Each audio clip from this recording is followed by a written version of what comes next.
నమస్కారం. ఇది సంగతికి స్వాగతం. రోజు రోజుకి తీక్షణత పెరుగుతోంది.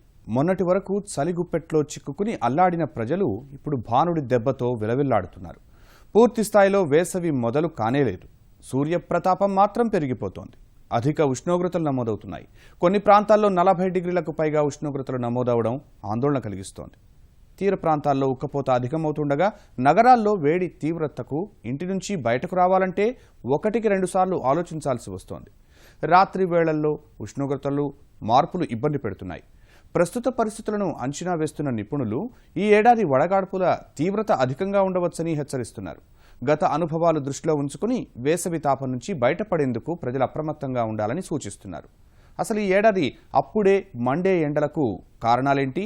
ఆ తాపం నుంచి తప్పించుకోవడానికి తీసుకోవాల్సిన జాగ్రత్తలేంటి?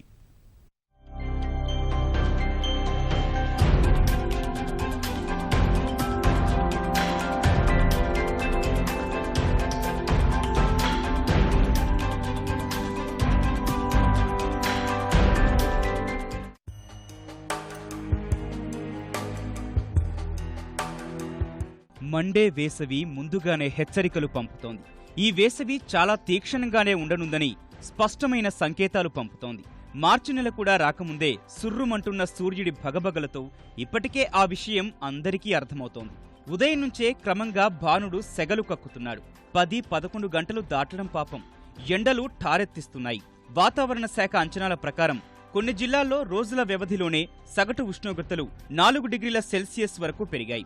కాంక్రీట్ అరణ్యాలుగా మారిన నగరాల్లో పరిస్థితులు అప్పుడు ఇబ్బందికరంగా మారుతున్నాయి. ఒకవైపు నల్లని కాలుష్య మేఘాలు, మరోవైపు కాల్చేస్తున్న సూర్యకిరణాలు. ఇంతలోనే రాత్రిపూట సగటు ఉష్ణోగ్రతలు కూడా పెరుగుతూ వస్తున్నాయి. ఉక్కపోతలకు సిద్ధం కమ్మంటూ ఉప్పందిస్తున్నాయి.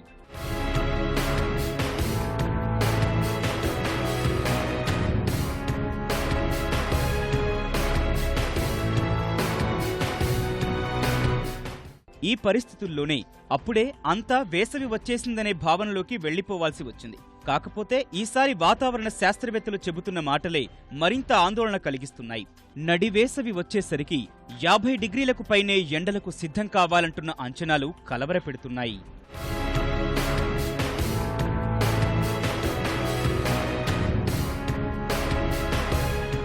ఐసోలేటెడ్గా కొన్ని ప్లేసులు కొన్ని అట్మాస్ఫిరిక్ సినాప్టిక్ కండిషన్స్ బట్టి కొన్ని ప్లేసుల మీద 50, 53, 54 వచ్చే అవకాశాలు కూడా చాలా ఎక్కువ ఉన్నాయి. 50 అనేది ఈ రోజులో పెద్ద ఎక్కువేమీ కాదు. It's a normal. ప్రీవియస్గా 40, 42, 45 అంటే చాలా హైయెస్ట్ టెంపరేచర్ కింద. ఇప్పుడు 50s అనేవి చాలా ఎక్కువ కనపడుతుంది. పైగా నార్త్ ఇండియాలో దీని యొక్క ప్రభావం ఇంకా ఎక్కువగా ఉంటుంది. వాస్తవానికి మనకున్న 4 కాలాల్లో అతి ముఖ్యమైనది వేసవి. ఈ సమయాన్నే ప్రీ మాన్సూన్ అని కూడా పిలుస్తారు. మార్చ్, ఏప్రిల్, మే నెలలో కాలమంతా సూర్యుడితో ఎక్కువ అనుసంధానమై పనిచేయడమే అందుకు కారణంగా చెబుతారు. భౌగోళికంగా ఈ సమయంలో భారతదేశం సూర్యుడికి మధ్యనే దూరం తక్కువగా ఉండటమే ఉష్ణోగ్రతల్లో పెరుగుదలకు మూలం.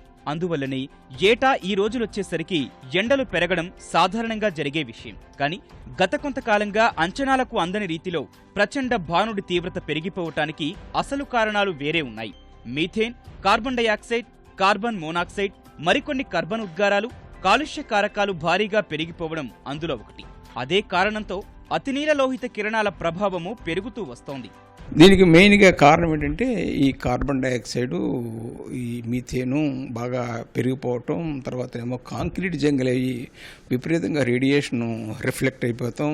ఈ ఇన్ఫ్రారెడ్ రేడియేషన్ ప్రభావంతో మనకి ఏంటంటే ఈ గ్రీన్ హౌస్ ఎఫెక్ట్ గ్యాసెస్ బాగా పెరిగి చెట్లు లేకపోవటం, తర్వాతనేమో అన్నీనేమో కాంక్రీట్ బిల్డింగ్స్ ఉండటం వల్ల ఏంటంటే ఆల్బెడో బాగా పెరిగి ఈ హీటింగ్ బాగా పెరిగిపోతుంది. సో దానివల్ల ఏంటంటే ఈ మొక్కలు తక్కువ అవటం వలన మనకి దీని యొక్క ప్రభావం ఈ సమ్మర్ మీద చాలా ఎక్కువగా కనిపిస్తుంది. ఒక్క మన దేశమనే కాదు, ప్రపంచవ్యాప్తంగా ఇదే పరిస్థితి. వేసవి ఉష్ణోగ్రతలు బాగా పెరిగిపోతున్నాయి. గడిచిన 10 సంవత్సరాల గణాంకాలు తీసుకున్నా అదే అర్థమవుతోంది. 10 ఏళ్లలో 9 సంవత్సరాలు ఆల్ టైమ్ వేసవి ఉష్ణోగ్రతలు నమోదైనట్లు భారత వాతావరణ విభాగం పరిశీలనలో తేలింది. నాసా గణాంకాల ప్రకారం చూస్తే 1880 నుంచి 2016 అత్యంత వేడిమి సంవత్సరంగా నిలిచింది. జనవరి నుంచి జూన్ మధ్యకాలంలో లెక్కించిన వాతావరణ పరిస్థితుల ఆధారంగా ఆ అంచనాలు తయారు చేశారు. ఈ ఏడాది అంతకు మించిన ఎండలు మండనున్నాయని వాతావరణ శాఖ నిపుణులు ఇప్పటికే ఒక అభిప్రాయానికొచ్చారు. గతేడాది ఈశాన్య రుతుపవనాలు ఆశించిన మేర ప్రభావం చూపకపోవడం కూడా సమస్యలకు దారితీసింది. ఎండలు ఎక్కువైనాయి సార్. సీలింగ్ ఫ్యాన్ వేస్తే వేడి వస్తుంది, అందుకే టేబుల్ ఫ్యాన్ తీసుకోబోతున్నాం. ఇక టేబుల్ ఫ్యాన్ 10-15 రోజులు అవుతుంది. బాగున్నాయి ఎండలు, మస్తున్నాయి సార్. వారం దినాలు అవుతుంది, చాలా ఇది పడుతుంది. ఇప్పుడే ఇంత ఉంది, ఇక వారం కాలే. ఇక ఈ ఎండలు వచ్చి వారం 15 దినాలు అవుతుంది అంతే. ఎండలు భయంకరంగా ఉన్నాయి సార్. ఇంకా మే నెల వస్తే ఇంకా అసలు భయంకరంగా ఉంటాయి సార్. ఇంకా చచ్చిపోతాం. మేమైతే ఎండలకు తొలలేక అల్లాడిపోతున్నాం సార్. ఇప్పటికే 36 అట్లా ఉంది టెంపరేచర్. చాలా ఇబ్బంది. ఏం చేస్తాం, ఇంకా తప్పదు కదా. ఇంకా ఇంతకు ముందు వరకు అయితే వాతావరణ శాస్త్రవేత్తల్లో ఒక నమ్మకం ఉండేది. వేసవిలో ఎంత బాగా ఎండలుంటే ఆ సంవత్సరం వర్షాలు అంత బాగా పడతాయని భావించేవారు. వేసవి ఉష్ణోగ్రతలు, సగటు వర్షపాతాలు అలానే నమోదయ్యేవి. కానీ కొంతకాలంగా ఆ లెక్క కూడా తప్పుతూ వస్తోంది. ఎండలు ఎంతగా మండిపోతున్నా ఆ ప్రభావం వర్షాకాలంపై చాలా తక్కువగా కనిపిస్తోంది. ఈ జనవరిలో నమోదైన ఉష్ణోగ్రతలు చూసుకున్నా రానున్న 2-3 నెలలు భారీగా భగభగలు తప్పవని తేలిపోయింది. ఉష్ణోగ్రతల పరంగానే ఆల్ టైం రికార్డుల్లో మరో రికార్డుని సృష్టించింది ఈ జనవరి.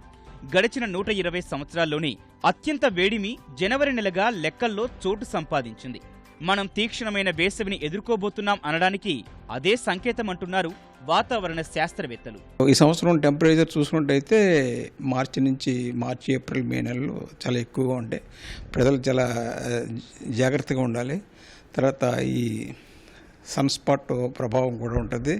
తర్వాత హీట్ ఇండెక్స్ యొక్క ప్రభావం కూడా మన మీద చాలా ఎక్కువగా ఉంటుంది. కాబట్టి ఎక్కువ కాలం అంటే 12, 1 గంట, 2, 3 ఆ టైంలో మనం సమ్మర్లో వెళ్ళకుండా ఉండాలి. అంటే వీళ్ళంత డ్రింకింగ్ వాటర్ సరిగ్గా ప్రొవైడ్ చేసుకుంటూ ఉండాలి. ఈ సంవత్సరం కూడా లాస్ట్ ఇయర్లో లాగే టెంపరేచరు రికార్డ్ అవుతుంది. సో ఈ పరిణామాలకు మనం అంతా జాగ్రత్తగా ఉండాలి.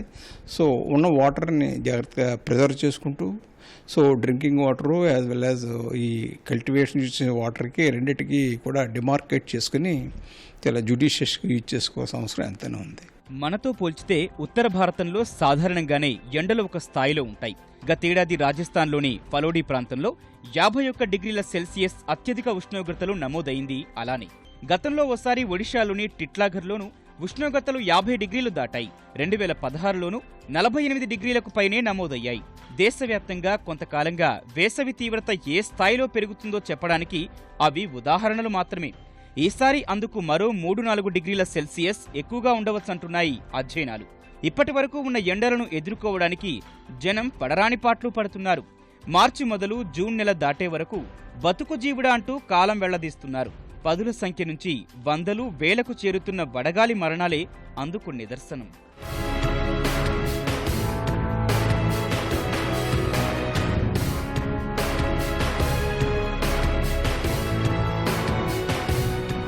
మండే ఎండల్లో కోట్లాది మంది మాడిపోతున్న పరిస్థితి.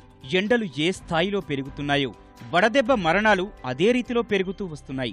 ఒకవైపు వరుస కరువు పరిస్థితులు, మరోవైపు చంపేసే ఉష్ణోగ్రతలతో సామాన్యుడు ఎదుర్కొంటున్న ఇబ్బందులైతే మాటల్లో చెప్పలేనివి. 2015నే తీసుకుంటే జూన్ వరకు ఉన్న గణాంకాల్లో ఆంధ్రప్రదేశ్ నుంచి 1735 మంది, తెలంగాణ నుంచి 585 మంది వడదెబ్బ కారణంగా ప్రాణాలు కోల్పోయారు.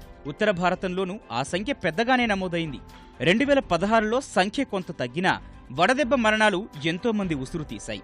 మార్చి, జూన్ నెలల మధ్యనే వాటి ప్రభావం ఎక్కువ. పెళ్లున తాకే ఎండకు తోడు శారీరక శ్రమ, ఒత్తిడి అంతిమంగా ప్రాణాంతక పరిస్థితిలోకి నెడుతున్నాయి.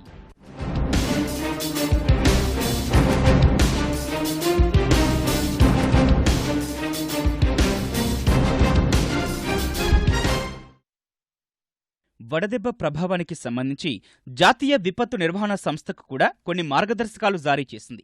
మైదాన ప్రాంతాల్లో 40 డిగ్రీలు, కొండ ప్రాంతాల్లో 30 డిగ్రీల సెల్సియస్ ఉష్ణోగ్రతలు నమోదైతే వడదెబ్బ ప్రమాదం పొంచి ఉంటుందని జాగ్రత్తగా ఉండాలని చెబుతోంది. గరిష్ట ఉష్ణోగ్రతలు 45 డిగ్రీల సెల్సియస్ దాటితే వడగాలుల ప్రభావాన్ని అధికారికంగా ప్రకటించాలని ఎన్డీఎంఏ మార్గదర్శకాల్లో పేర్కొంది. ఇదే పరిస్థితులు కొద్ది రోజుల పాటు కొనసాగితే ఇంకా తీవ్రమైన వడగాల్పులుంటాయి. కానీ పెరుగుతున్న భూతాపంతో ఆ అసాధారణ పరిస్థితులే ఇప్పుడు సాధారణంగా మారుతున్నాయి. భారత్ కూడా అందుకు మినహాయింపు కాదు. ఏటికేటా సూర్యప్రతాపం పెరుగుతోంది.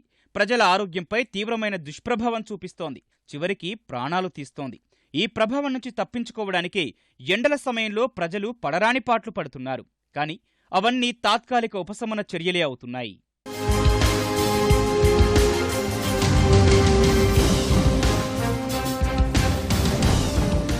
ఆరోగ్యంపై వడగాల్పుల ప్రభావాలు చూస్తే మొదటిది, అత్యంత ముఖ్యమైనది, శరీరంలో నీటి శాతం పడిపోవడం, సొమ్మసిల్లడం నుంచి ప్రాణాపాయం వరకు అనేక సమస్యలు.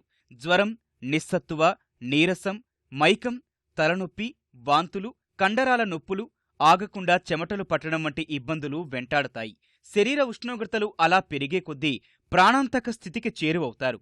వేధించే ఎండలకు తోడు తీవ్రంగా ఉండే నీటి కొరత కూడా ముప్పుతిప్పలు పెట్టేది. అలానే నీటి కాలుష్యం. సాధారణంగా ఈ సమయంలో భూగర్భ జలమట్టాలు అట్టడుగు స్థాయిలకు చేరుతూ ఉంటాయి. మీటర్ల మేర కిందకు పడిపోతాయి.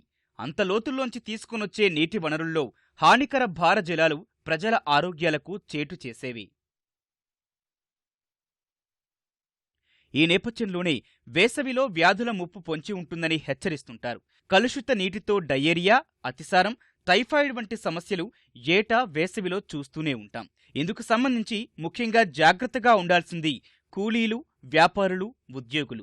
తీవ్రమైన ఎండలో తిరిగే వారికి వాంతులు, విరేచనాలు, హై ఫీవర్, చర్మం పొడిబారడం, డీహైడ్రేషన్, బీపీ పెరగడం, కిడ్నీ, గుండె వంటి ఫెయిల్యూర్, కోమాలోకి వెళ్లడం వంటివి సంభవిస్తాయని వైద్యులంటున్నారు. వాటికదనంగా వేసవిలో నీటి ఎద్దడి కారణంగా నీరు కలుషితమయ్యే అవకాశాలు ఎక్కువని, నిల్వ ఉంచిన ఆహార పదార్థాల్లో చేరిన బ్యాక్టీరియా స్వల్పకాలంలోనే తమ సంఖ్యను రెట్టింపు చేసుకుంటుందని హెచ్చరిస్తున్నారు. హైపటైటిస్ ఏ వంటి వైరల్ ఇన్ఫెక్షన్లు కలుషిత నీటితో విజృంభించే ముప్పు ఉంటుంది. పసికందులు, చిన్నపిల్లల విషయంలో మరింత జాగ్రత్తలు తీసుకోవాలి. ఓ మహిళ పరిపూర్ణంగా మారేందుకు అమ్మతనానికి మించిన హోదా ఏముంటుంది? బిడ్డకు జన్మనిచ్చే ప్రతి మహిళకు అదో మధురానుభూతి, మరచిపోలేని అనుభవం. ప్రసవం కోసం ఎన్ని ఆపసోపాలు పడినా సహజ కాన్పు కోసమే ప్రతి మహిళ ఆశపడుతుంది. కానీ ఇప్పుడు జరుగుతున్నది వేరు.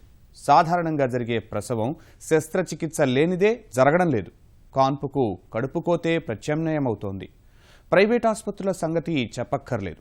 కాన్పంటే వాళ్లు ముందుగా చెప్పేది శస్త్రచికిత్స గురించే. ప్రపంచ ఆరోగ్య సంస్థ ప్రకారం జనాభాలో ఇలాంటి శస్త్రచికిత్సలు 10% వరకు ఉంటే పర్వాలేదు. వాస్తవంగా చూస్తే ఈ సంఖ్యకు 4-5 రెట్లు అధిక సంఖ్యలో శస్త్రచికిత్సల కాన్పులు సాధారణంగా మారిపోయాయి. ఇక ముందు అలా కుదరదు. మహిళతో పాటు బిడ్డ ఆరోగ్యానికి ముప్పుగా పరిణమిస్తున్న ఇలాంటి శస్త్రచికిత్సలకు అడ్డుకట్ట వేసేందుకు నిర్ణయం తీసుకుంది కేంద్రం. ఆసుపత్రుల్లో జరిగే ప్రతి ప్రసవానికి సంబంధించి వివరాలు వైద్య ఆరోగ్య శాఖకు సమర్పించాల్సి ఉంటుంది.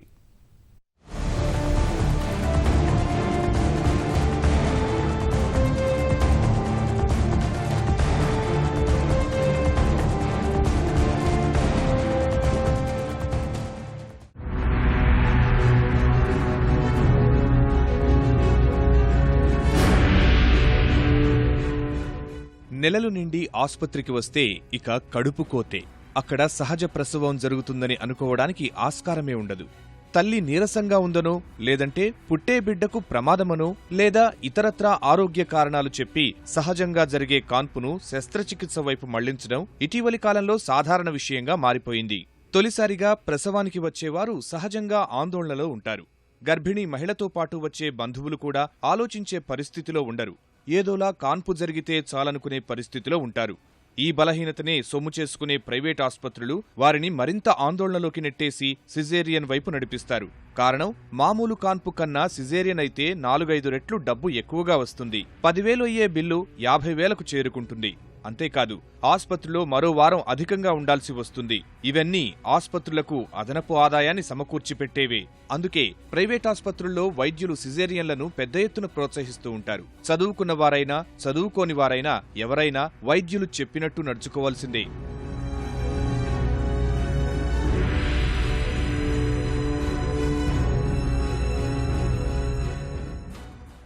డబ్బున్న వాళ్ళు వాళ్ళ యొక్క తిథి, వాళ్ళ యొక్క ముహూర్తాలు, ఫలానా తేదీలు, ఫలానా యొక్క తిథిలో పుడితే బ్రహ్మాండంగా వాళ్ళ భవిష్యత్తు, ఈ మూఢనమ్మకాలు కూడా ఒక కారణంగా అనిపిస్తూ ఉంది. వీటన్నిటిని చెప్పి ముందే తమ అనుకున్న టయానికి డెలివరీ అవ్వాలనే ఉద్దేశాలు కూడా కొన్ని అక్కడక్కడ మనకు కనిపిస్తున్న పరిస్థితి ఉంది. సాధారణమైన పేదలు, బడుగు బలహీన వర్గాల వారు ఈరోజు మన యొక్క ఇక్కడ మెటర్నిటీ హాస్పిటల్కి వెళ్తే అక్కడ ఒక్కొక్క బెడ్ మీద 3 నలుగురిని చూసి ఆ భయానక పరిస్థితి చూసి వారు కూడా ఏ రకంగా అన్ని ఇబ్బందులు పడినా కూడా డబ్బులు పెట్టే తమ యొక్క వారికి ఈ కాన్పులు చేపిద్దామని ఆలోచన చేస్తున్నారు. దీనివల్ల కూడా ఈ ప్రైవేటు ఆసుపత్రుల యొక్క ఆగడాలకి అడ్డుపద్దు లేకుండా పోతుంది. ఒకవేళ సిజేరియన్ ఎందుకని ప్రశ్నిస్తే సాధారణ కాన్పు ఆలస్యం చేసి తల్లి బిడ్డల ప్రాణాల మీదకు తెచ్చిన సంఘటనలు ఉన్నాయి. సాధారణ ప్రసవం అయ్యే అవకాశం ఉన్నా వైద్యం అందించకుండా గంటల తరబడి నాంచడం చాలా మంది ప్రైవేటు వైద్యులు అలవాటుగా చేసుకున్నట్లు వెల్లువెత్తుతున్న విమర్శలు ఎన్నో. తల్లి బిడ్డల ప్రాణాలను సాకుగా చూపి కోట్లాది రూపాయలు దండుకుంటున్నాయి ప్రైవేట్ ఆసుపత్రులు. ప్రస్తుతం అత్యధిక కాన్పు కేసుల్లో తల్లికి కడుపు కోతలు తప్పడం లేదు. నవమాసాలు మోసి బిడ్డకు జన్మనిచ్చే మాతృమూర్తికి ప్రసవ వేదనతో పాటు కడుపు కోతే మిగులుతోంది. తరువాత ఆర్థికంగానే కాదు, అనారోగ్య సమస్యలు వారిని వెంటాడుతున్నాయి. మొదటి కాన్పు కదా అని ఎలాంటి ఆపద వద్దనుకుని శస్త్రచికిత్సకు అంగీకరిస్తే రెండో కాన్పు కూడా శస్త్రచికిత్సే చేయాల్సి వస్తోంది. సాధారణ కాన్పు కోసం పలు రకాల మందులు అందుబాటులోకి వచ్చినా తల్లి బిడ్డల శ్రేయస్సు పేరుతో సిజేరియన్లు చేస్తున్నారు. ప్రసవ వేదనతో గర్భిణి ప్రైవేట్ ఆసుపత్రి గడప తొక్కితే వారికి కాసుల పంట పండినట్లే. ఒక్కో సిజేరియన్ కు 30,000 రూపాయల నుంచి 50,000 రూపాయల వరకు వసూలు చేస్తున్నారు. గవర్నమెంట్ హాస్పిటల్ తీసుకుపోతే అక్కడ సరిగ్గా పట్టించుకోని పరిస్థితి చూసేటప్పటికీ ప్రైవేట్ హాస్పిటల్ తీసుకుపోతే బిడ్డ తల్లి కూడా ప్రస్తుతాన ఉద్దేశం తీసుకెళ్లిపోతారు. అయితే ప్రైవేట్ హాస్పిటల్లో బిజినెస్ వ్యాపారం ఎట్టుందంటే డబ్బులు బాగా రావాలంటే ఆపరేషన్ అయితే డబ్బు బాగా వస్తున్న ఉద్దేశంతో పోవటము, వెంటనే ఆపరేషన్ చేసేయటము, ఇట్లాంటివి చేస్తున్నారు. ఎక్కువ శాతం అసలు ఆపరేషన్ అవసరం లేకుండా ఆపరేషన్ చేస్తున్నారు. ఆ విషయం అనేక సార్లు బయటపడింది. అయినప్పటికీ దీని గురించి ఎవరు పట్టించుకునే పరిస్థితి కనపడటం లేదు. ప్రమాదము అనిపించిందంటే ప్రైవేట్ హాస్పిటల్ తీసుకెళ్తే వెంటనే గవర్నమెంట్ హాస్పిటల్ తీసుకెళ్ళిపోమంటారు. ప్రమాదం అంటే వాళ్ళ వల్ల కాని పరిస్థితి వస్తే మీరు గవర్నమెంట్ హాస్పిటల్ తీసుకెళ్ళి అని చెప్తారు. అట్లాంటిది బాగా ఉన్నారు బిడ్డలు అనుకుంటే కూడా మొత్తం ఆపరేషన్ చేసి బిడ్డలు తీయేసి ఈరోజు పెద్ద వ్యాపారంగా ఈరోజు ఇట్లా హాస్పిటల్ ప్రైవేట్ హాస్పిటల్ కొనసాగుతుంది. దీనికి హద్దు పొద్దు ఏమీ లేకుండా అత్యవసర పరిస్థితుల్లో తప్ప చేయని సిజేరియన్లను సాధారణ ప్రక్రియలా మార్చేశాయి ఆసుపత్రులు. ప్రభుత్వాసుపత్రులపై కుదరని నమ్మకంతోనే ఎక్కువగా ప్రైవేటును ఆశ్రయిస్తూ ఉంటారు. ఆసుపత్రిలోకి అడుగుపెట్టినప్పటి నుంచి డబ్బు గుంజటం ప్రారంభమవుతుంది. ఇక్కడి నుంచే సిజేరియన్ కు సిద్ధమయ్యేలా అక్కడి వైద్యులు, నర్సుల వ్యవహార శైలి ఉంటుంది. ఉమ్మనీరు పోయిందని, రక్తం తక్కువగా ఉందని, బిడ్డ అడ్డం తిరిగిందని, గర్భిణీ పరిస్థితి ఆందోళనగా ఉందని చెబుతారు. ఇలాంటి పరిస్థితుల్లో ఎవరైనా సరే ఆందోళనకు లోనవడం ఖాయం. ఈ ఆందోళన తగ్గేలోగానే సాధారణ ప్రసవం, శస్త్రచికిత్సకు సిద్ధం చేసేస్తారు.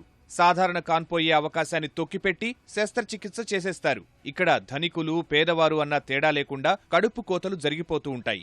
ఎక్కువ మంది వైద్యుల సూచన మేరకు సిజేరియన్లు చేయించుకుంటే మరికొందరు అనుకున్న తేదీతో పాటు చెప్పిన సమయంలో బిడ్డ జన్మించాలని కోరుకునేవారు కావాలనే సిజేరియన్లు చేయించుకుంటున్నారు. ఇలాంటి వారు సాధారణ కాన్పుకు అవకాశం ఉన్నా తాము అనుకున్న సమయానికి ఆపరేషన్ చేసి బిడ్డను బయటకు తీయాలని వైద్యులతో పేర్కొంటున్నారు. గర్భిణికి సిజేరియన్ జరిగితే జీవితాంతం అనారోగ్య సమస్యలు తలెత్తుతాయని వైద్యులంటున్నారు. అంతేకాకుండా రెండో కాన్పు కష్టమవుతుంది. ఇవన్నీ తెలిసినా ప్రైవేట్ ఆసుపత్రులు మాత్రం ఆపరేషన్లు చేయడం మాత్రం మానడం లేదు.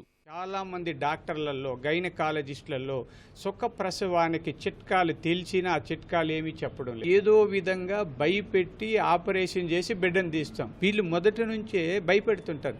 సహజంగానే మొదటి కాన్పుల్లో ఏదో తల్లుల్లో 70% డిప్రెషన్ ఉంటుంది. దాన్ని ప్రీనేటల్ డిప్రెషన్ సిండ్రోమ్ అంటాం. దిగులు ఉంటుంది, బాధ ఉంటుంది, హార్మోన్స్లో తేడా వస్తుంది.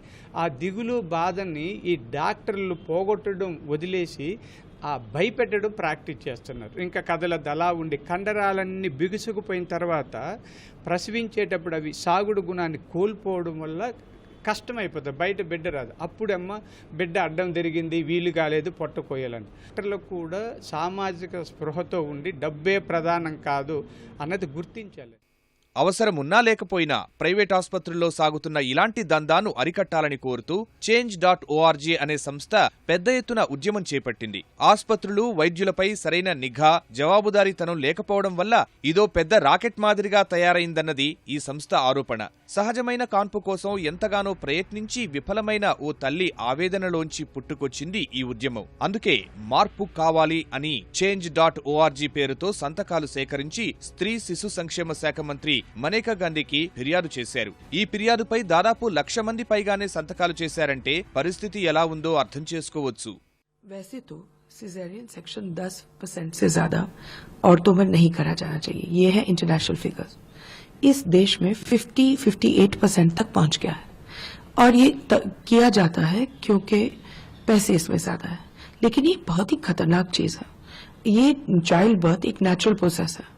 आप नेचुरल प्रोसेस को सबवर्ट करके उसको ऑपरेशन में बदल देते हैं, जिसमें से आप पेट काटेंगे, टांके लगाएंगे, बच्चे को निकालेंगे, औरत को बेहोश करेंगे. ये क्या तरीका है?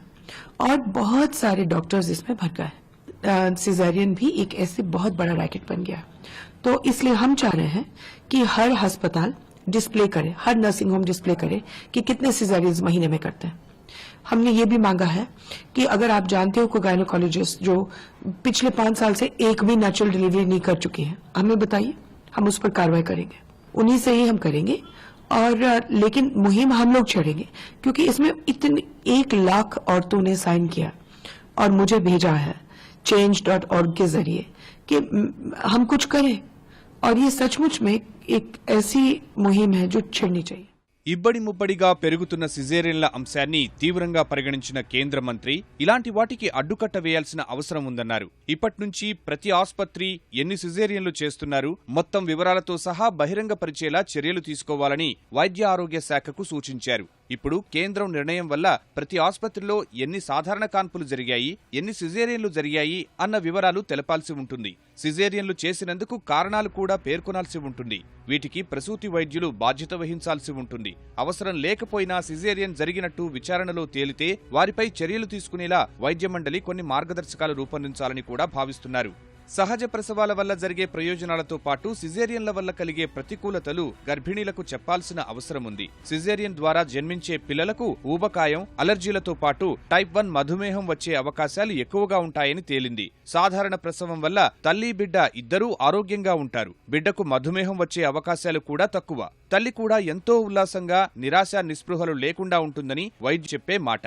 ఈ విషయాలన్నీ కాన్పు కోసం వచ్చే వారికి వైద్యులు తప్పకుండా చెప్పాలి. కానీ ఏ ఆస్పత్రిలోనూ అలాంటి పరిస్థితి కనిపించదు.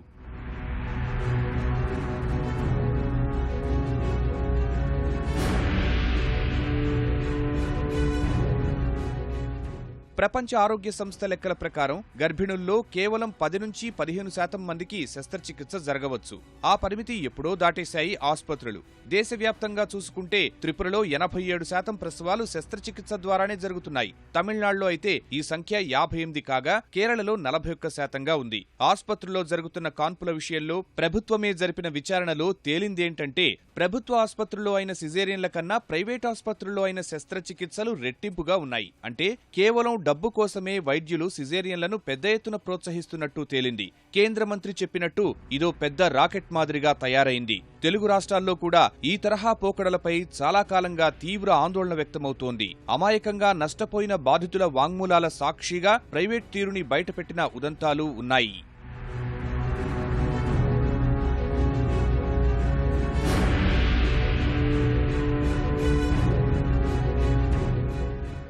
ప్రభుత్వాస్పత్రుల్లో కాన్పులను ప్రోత్సహించేందుకు ప్రభుత్వం చాలా రకాల పథకాలు ప్రవేశపెట్టింది.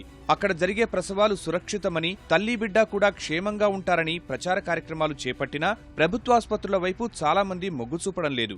సామాన్యులు సైతం ప్రభుత్వాస్పత్రుల్లో కాన్పులకు వెనకాడుతున్నారు. ఎందుకంటే అక్కడ జరిగే చికిత్స గురించి వెళ్లిన వారికే తెలుస్తుంది. సౌకర్యాల లేమి, కొంతమంది సిబ్బంది ప్రవర్తన, చేతివాటాలు, అంతకుమించి ప్రజలకు వాటిపై నమ్మకం లేకపోవడం వంటి అనేక కారణాలు. తల్లి బిడ్డల ప్రాణాలకు భద్రత లేదన్న కారణంతో గర్భిణులను ప్రభుత్వాస్పత్రుల్లో చేర్చడం లేదు. వీటికి తోడు ప్రభుత్వ సిబ్బంది నిర్లక్ష్య ధోరణి. తీవ్ర నొప్పులు పడుతున్నా పట్టించుకునేవారే ఉండరు. సిబ్బంది బాధ్యతారాహిత్యం మరింత ఎక్కువగా ఉంటుంది. ఈ కారణాల వల్ల ప్రభుత్వాస్పత్రులంటే గర్భిణులు భయపడాల్సిన పరిస్థితి నెలకొంది.